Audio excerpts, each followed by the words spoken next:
তোমরা তো জানো না কখন তোমরা মরবা। শোনো, তুমি অপরাধ করিও যদি তোমার মনে হয় আল্লাহ তোমাকে দেখে না, তখন করিও। তুমি অপরাধ করিও যদি তোমার মনে হয় আল্লাহ তোমাকে জিজ্ঞেস করবে না, তুমি নিশ্চিত বেঁচে যাবা। তুমি অপরাধ করিও যদি তোমার মনে হয় যে আল্লাহ তোমার জন্য জাহান্নাম নির্ধারণ করবে, আর তুমি আল্লাহকে বলবা আল্লাহ আপনি বললেই হবে না আমি জাহান্নামে যাব। যদি এই ক্ষমতার অধিকারী হও তাহলে তুমি অপরাধ করিও। তোমাকে বলি, মহিলা, মা, বোন, চাচা, চাচি, নামাজ ছাড়া মানুষ মুসলমান থাকে না। ওয়াল্লাহি আমি বলছি না কোথায় বাঁধবেন, তর্ক পরে। আমি বলছি আপনি নামাজটা স্টার্ট করেন না। আমি বলছি না যে তারা ওই 20 রাকাত পড়বেন না 8 রাকাত পড়বেন। আমি বলছি যে আপনি পড়েন, 2 রাকাত হইলেও পড়েন।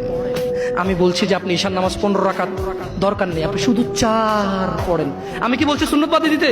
আমি বলছি যে তুমি পড়ছো না, শোনো, ভয় পেও না, ঈশার নামাজ 15 রাকাত তোমার উপরে ফরজ নয়। আমি তোমাকে না করছি না 15 রাকাত পড়তে। আমি বলছি যে তুমি নামাজই পড়ো না, 4 পড়ো। এই 4 রাকাত ঈশা না পড়লে তুমি মুসলিম নও। 3 রাকাত মাগরিব না পড়লে তুমি মুসলিম নও।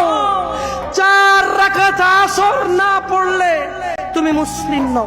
দেখো, আমাকে দোষ দিও না। বুখারী খোলো, সালাত অধ্যায়ে যাও, আযান অধ্যায়ে যাও। আল্লাহর নবী বলেছে তারা ওরা কাফির, ওরা মুশরিক, ওদের আর আমি মুহাম্মদুর রাসূলুল্লাহ সাল্লাল্লাহু আলাইহি ওয়াসাল্লামের উম্মতের মধ্যে পার্থক্য হচ্ছে নামাজ।